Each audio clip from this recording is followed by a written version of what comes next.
അസ്സലാമു അലൈക്കും വറഹ്മത്തുള്ളാഹി തആല വബറകാതുഹു.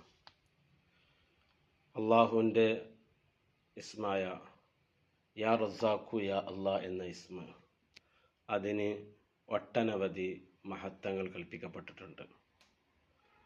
യാ റസാഖു യാ അള്ളാഹ് എന്ന ഇസ്മിനെ സംബന്ധിച്ചാണ് ഇന്ന് നമ്മൾ സംസാരിക്കുന്നത്. നമുക്ക് ഒരാൾക്ക് ഭക്ഷണ വിശാലത ലഭിക്കാൻ, അല്ലെങ്കിൽ സാമ്പത്തിക പ്രയാസങ്ങൾ നേരിട്ടാൽ അതിൽ നിന്നെല്ലാം രക്ഷപ്പെടാൻ, അല്ലെങ്കിൽ ഒരു ഇൻ്റർവ്യൂ അറ്റൻഡ് ചെയ്യേണ്ട ആൾ, അങ്ങനെയുള്ള ആൾ, അല്ലെങ്കിൽ നമുക്കൊരു ഉദ്യോഗസ്ഥനെ കാണാൻ വേണ്ടി പോകണം, ഓഫീസിൽ പോകണം, അതിന് പേപ്പർ വർക്കുകളൊക്കെ ശരിയായി കിട്ടണം. പോയാൽ തന്നെ ഒരുപാട് കാരണങ്ങൾ പറഞ്ഞ് നമ്മൾ തിരിച്ചയക്കും, ഒരുപാട് പ്രയാസങ്ങൾ, പെട്ടെന്നൊന്നും അത് ശരിയായി കിട്ടൂല.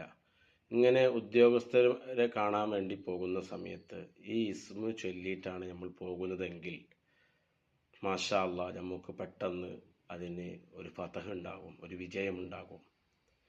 എങ്ങനെയാണ് യാ റസാഖു യാ അള്ളാഹ് എന്ന ഇസ്മ ചൊല്ലേണ്ടത്? എപ്പോഴാണിത് ചൊല്ലേണ്ടത്? സുബഹിക്ക് മുമ്പ് 100 തവണ ചൊല്ലുക. സുബഹിക്ക് മുമ്പ്, സുബഹി നിസ്കരിക്കുന്നതിന് മുമ്പ് 100 തവണ ചൊല്ലുക.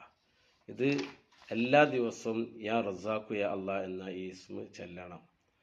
ചുരുങ്ങിയത് ഒരു 100 തവണയെങ്കിലും ചെല്ലണം. 100 തവണ ചെല്ലാൻ വളരെ ചുരുങ്ങിയ 1, 2, 3 മിനിറ്റ് കൊണ്ട് നമുക്ക് ചൊല്ലി തീർക്കാൻ കഴിയും. മഹാനരായ സുഹറവർദി റളിയല്ലാഹു തആല അൻഹു അവിടുന്ന് നമ്മെ പഠിപ്പിക്കുന്നുണ്ട്. വെള്ളിയാഴ്ച ജുമാ കഴിഞ്ഞതിന് ശേഷം ആരെങ്കിലും 100 തവണ ഇത് ചൊല്ലിയാൽ അവൻ്റെ എല്ലാവിധ രോഗങ്ങൾക്കും ശിഫ ലഭിക്കുന്നതാണ്. ആരോഗ്യം അവനക്ക് സംരക്ഷിക്കപ്പെടാൻ സാധിക്കും. എല്ലാ വെള്ളിയാഴ്ച ദിവസവും ജുമാക്ക് ശേഷം പള്ളിയിലിരുന്ന് ഈ യാ റസാഖു യാ അള്ളാഹ് എന്ന ദിക്ർ ആരെങ്കിലും ചൊല്ലിയാൽ, അത് പതിവാക്കിയാൽ അവനക്ക് ആരോഗ്യ സംരക്ഷണം ലഭിക്കുന്നതാണ്. സ്ത്രീകൾക്ക് വീട്ടിലിരുന്ന് ചെല്ലാവുന്നതാണ്.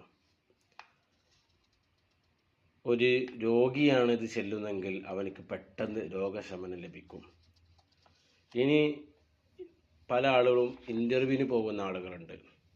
സ്ഥിരമായി യാ റസാഖു യാ അള്ളാഹ് എന്ന് ചെല്ലുന്നൊരു വ്യക്തി ഒരു ഇൻ്റർവ്യൂവിന് പോകാൻ ഉദ്ദേശിക്കുന്നുണ്ടെങ്കിൽ അവൻ ആ പോകുന്ന സമയത്ത് ഒരു 17 തവണ അവൻ ചൊല്ലിയാൽ അവൻക്ക് ആ ഇൻ്റർവ്യൂ അവൻ വിജയിച്ചിരിക്കും.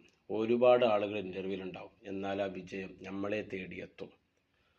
അവാരിഫുൽ മആരിഫ് എന്ന കിതാബിൽ ഇത് രേഖപ്പെടുത്തി വെച്ചിട്ടുണ്ട്.